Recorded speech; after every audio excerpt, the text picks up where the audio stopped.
Hello दोस्तों, कैसे हैं आप सब। आई होप आप सब बढ़िया होंगे। दोस्तों आज हम लोग इस वीडियो में एसएससी सीजीएल एग्जाम 2023 देखने वाले हैं, जो कि दोस्तों आपका 16 जुलाई है। और दोस्तों 16 जुलाई का मैं पहले क्लियर आपको कर देना चाहता हूं, 16 जुलाई एसएससी सीजीएल का कोई भी शिफ्ट वाइज में पेपर आपका नहीं था, ठीक है। लेकिन दोस्तों ये वीडियो उन लोग के लिए दोस्तों काफ़ी ज़्यादा इंपॉर्टेंट है जिनका पेपर अभी दोस्तों होना बाकी है, क्योंकि दोस्तों इस वीडियो में जितने भी क्वेश्चन पड़े हो ना, सभी के सभी क्वेश्चन दोस्तों संभावित, यानी कि आपके एग्जाम के दृष्टिकोण से बहुत ही ज़्यादा संभावित प्रश्न है। और सभी के सभी क्वेश्चन दोस्तों हम लोग डिटेल्स में भी देखेंगे, है ना। तो दोस्तों आप लोग वीडियो को एंड तक वॉच करके दोस्तों वीडियो में किसी भी क्वेश्चन का आंसर आपको पहले से पता दोस्तों आप लोग कमेंट बॉक्स में लिख सकते हैं। तो दोस्तों बिना समय गवाए वीडियो करते हैं स्टार्ट।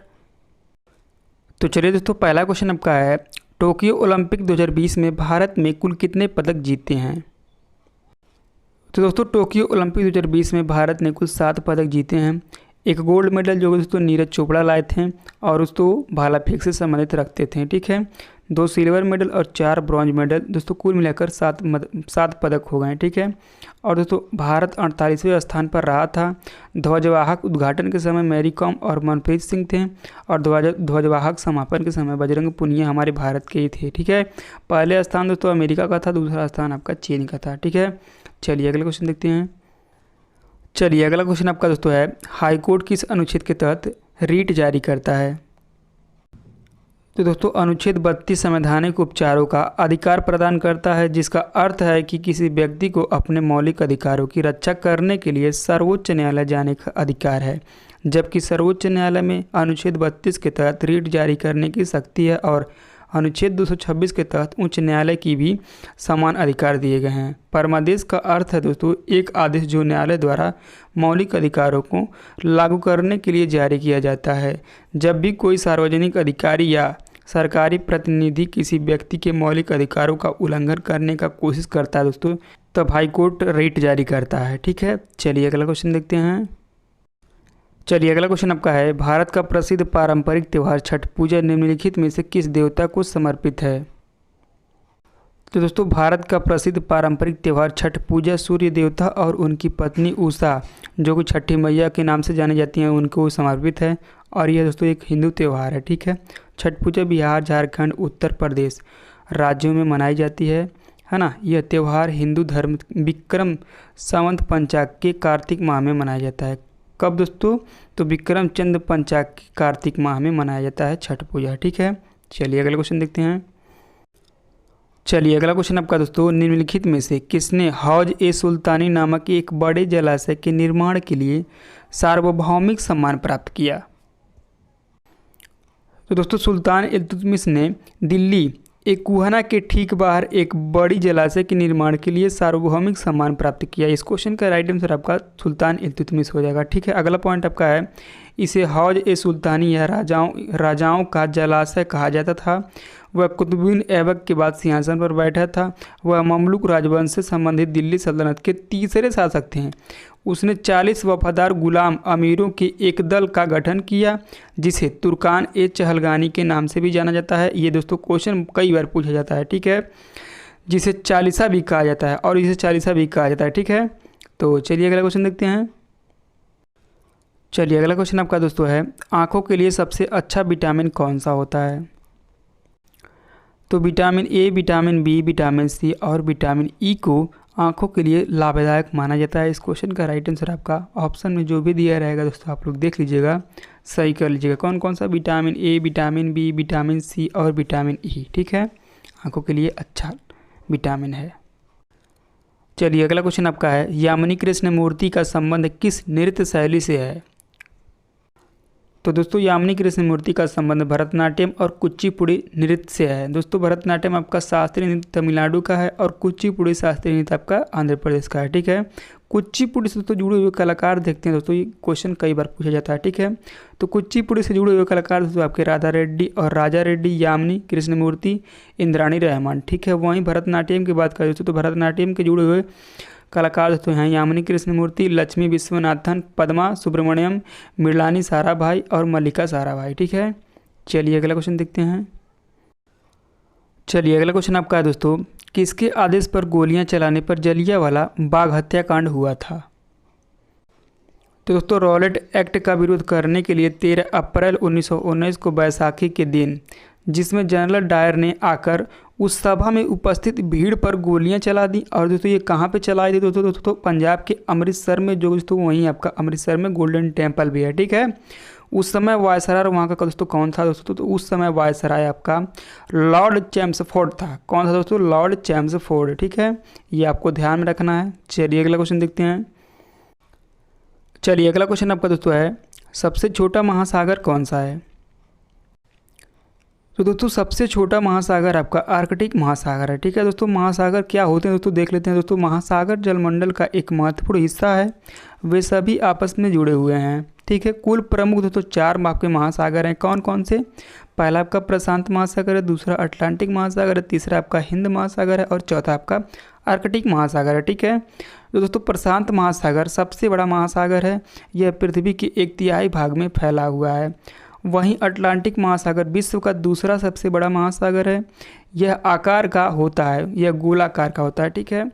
हिंद महासागर एकमात्र ऐसा महासागर है जिसका नाम किसी देश यानी भारत के नाम पर रखा गया है। समुद्र का आकार लगभग त्रिभुजाकार है, ठीक है। चलिए दोस्तों अगला क्वेश्चन देखते हैं। इस क्वेश्चन का राइट आंसर आपका आर्कटिक महासागर हो जाएगा, सबसे छोटा महासागर, ठीक है। चलिए अगला क्वेश्चन आपका दोस्तों है, बनारस कॉलेज की स्थापना किस वर्ष हुआ था। तो दोस्तों इसे प्रयास BHU यानी कि बनारस हिंदू यूनिवर्सिटी कहा जाता है। इस विश्वविद्यालय की स्थापना वाराणसी हिंदू विश्वविद्यालय एक्ट क्रमांक 16 सन 1915 महामना मदन मोहन मालवीय जी द्वारा किया गया था, ठीक है। सन 1916 में बसंत पंचमी की पुनीत दिवस पर की गई थी। दस्तावेजों के अनुसार इस विद्यालय के संस्थापक चंदन मोहन पटेल जी हैं। कौन है दोस्तों इसके संस्थापक, चंदन मोहन पटेल, ठीक है। चलिए अगला क्वेश्चन देखते हैं। चलिए अगला क्वेश्चन आपका दोस्तों है, शास्त्रीय नृत्य कौन से दिशा में पड़ता है। तो दोस्तों शास्त्रीय नृत्य नाटक प्रदर्शन कला है जिसकी उत्पत्ति असम की कृष्ण केंद्रित वैष्णववाद मठों में हुई, ठीक है। श्रीमंत शंकर देव 15वीं शताब्दी में किए थे, ठीक है। भारत के पूर्वोत्तर दिशा में स्थित है, ठीक है। चलिए दोस्तों अगला क्वेश्चन देखते हैं। चलिए अगला क्वेश्चन आपका दोस्तों है, 2022 में हुए उपराष्ट्रपति चुनाव किस क्रमांक की उपराष्ट्रपति चुनाव थी। तो दोस्तों इसका क्रमांक आपका 14वें उपराष्ट्रपति के लिए हो जाएगा, ठीक है। यानी कि 14वें उपराष्ट्रपति के लिए दोस्तों चुनाव ये हुआ था, ठीक है। पश्चिम बंगाल के तत्कालीन राज्यपाल जगदीप धनखड़ जी 14वें उपराष्ट्रपति बने हैं। पश्चिम बंगाल के राज्यपाल आनंद बोस हैं। 2022 में 15वें राष्ट्रपति का चुनाव दोस्तों झारखंड के पूर्व राज्यपाल द्रौपदी मुर्मू जो दोस्तों 15वें राष्ट्रपति बनी है, ठीक है। राष्ट्रपति बनी है दोस्तों, ठीक है। और 14वें उपराष्ट्रपति बने हैं जगदीप धनखड़, ठीक है। उपराष्ट्रपति के चुनाव में विपक्षी मार्गरेट अल्वा थी और राष्ट्रपति के चुनाव में यशवंत सिन्हा थे, ठीक है। विपक्षी के लोग, ये भी आपको ध्यान में रखना है, पूछा जा सकता है। चलिए अगला क्वेश्चन देखते हैं। चलिए अगला क्वेश्चन आपका दोस्तों है, राज्यसभा में कितने एंग्लो इंडियन को मनोनीत किया जाता है। तो दोस्तों लोकसभा में राष्ट्रपति द्वारा एंग्लो इंडियन कम्युनिटी से 2 सदस्यों को मनोनीत किया जाता था, ठीक है। राष्ट्रपति कला, साहित्य, विज्ञान और समाज सेवा में विशेष ज्ञान या व्यवहारिक अनुभव रखने वाले लोगों में से 12 सदस्यों को राज्यसभा के लिए नामित किया जाता है, ठीक है। अनुच्छेद 331 के तहत राष्ट्रपति लोकसभा के 2 सदस्यों को आंग्ल भारतीय समुदाय से मनोनीत करते हैं, ठीक है। चलिए अगला क्वेश्चन देखते हैं। चलिए अगला क्वेश्चन आपका है दोस्तों, रानी की वाव किस राज्य में स्थित है। तो दोस्तों गुजरात के पाटण में रानी की वाव स्थित है, ठीक है। रानी की वाव का निर्माण 1000 ईसा पूर्व में सोलंकी राजा वंश के राजा भीमदेव प्रथम की स्मृति में उनकी पत्नी रानी उदयमित ने करवाया था। किसकी पत्नी, तो राजा भीमदेव प्रथम की पत्नी रानी उदयमित ने करवाया था, ठीक है।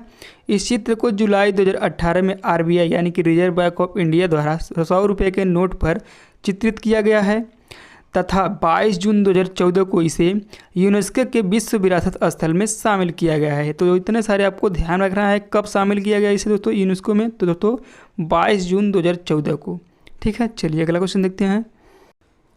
चलिए अगला क्वेश्चन आपका दोस्तों है, 2011 के जनगणना के अनुसार भारत का साक्षरता दर कितना है।